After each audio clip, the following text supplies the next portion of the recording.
온라인 커뮤니티에 윤석열 전 대통령에 대한 살해 예고글이 게시돼 경찰이 작성자를 추적하고 나섰습니다.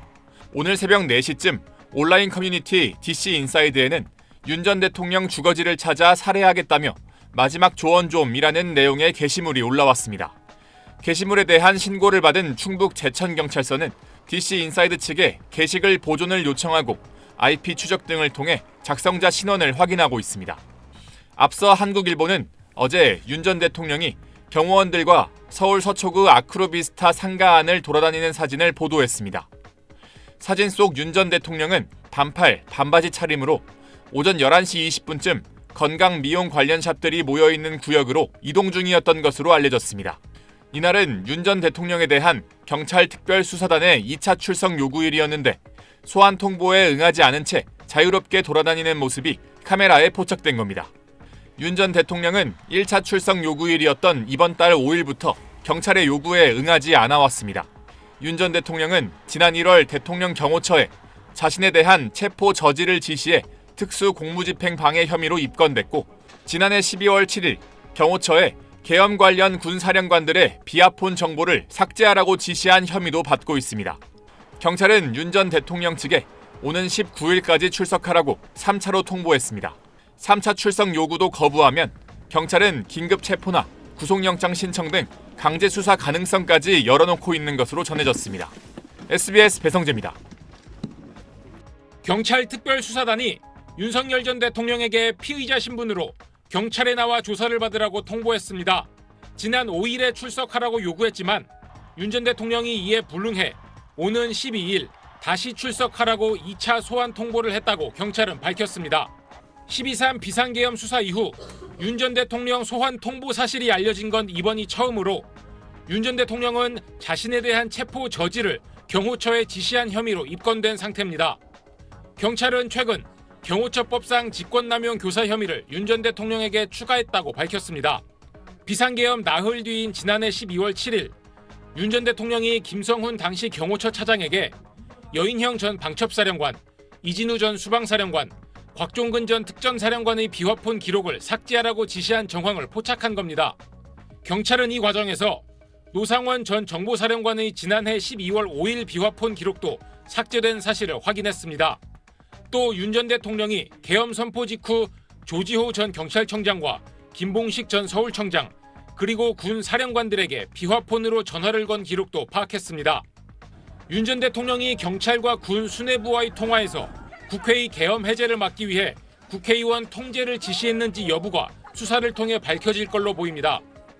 이와 함께 경찰은 한덕수 전 총리와 최상목 전 경제부총리, 이상민 전 행정안전부 장관이 계엄 관련 문건을 전달받는 과정과 관련해 허위 진술을 한 건 아닌지 확인하기 위해 조규홍 복지부 장관과 김명호 통일부 장관을 불러 조사했다고 밝혔습니다.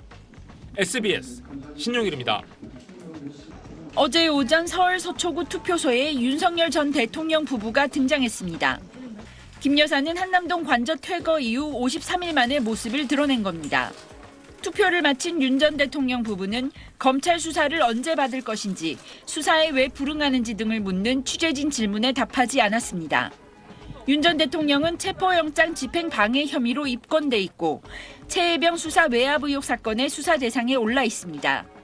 김 여사의 경우 명태균 건진법사 의혹과 도이치모터스 주가 조작 재수사 등 검찰청 3곳에서 수사가 진행 중입니다. 경찰은 최근 경호처에서 제출받은 비화폰 서버와 CCTV 자료를 토대로 수사에 속도를 내고 있습니다.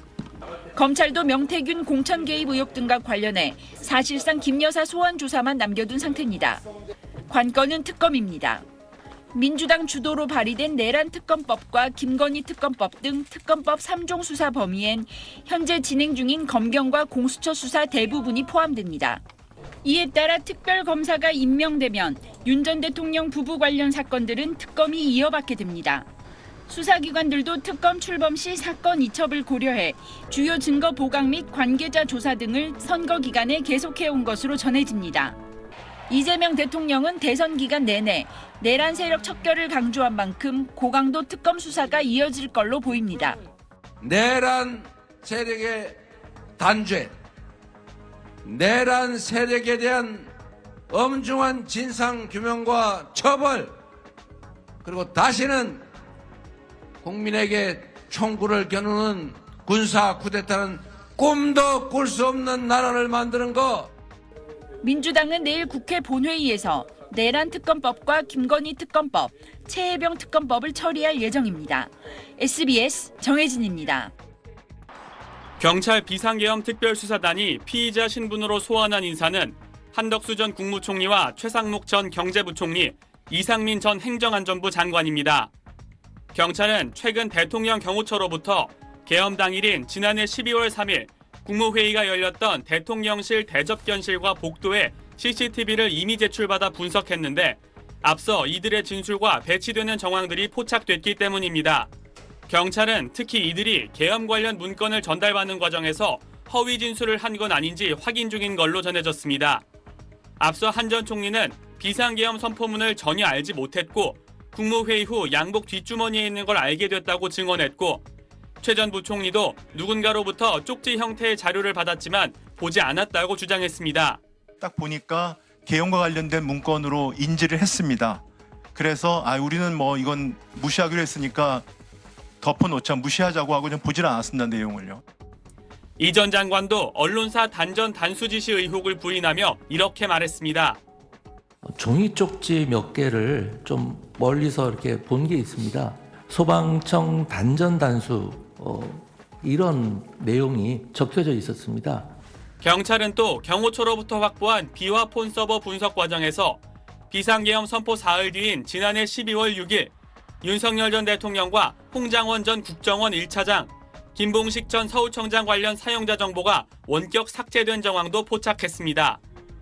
이날은 홍 전 1차장이 윤 전 대통령으로부터 싹 다 잡아들여 정리하란 지시를 받았다고 국회에서 진술한 날이라 경찰은 증거인멸 정황이 뚜렷하다고 보고 있습니다. SBS 김태원입니다.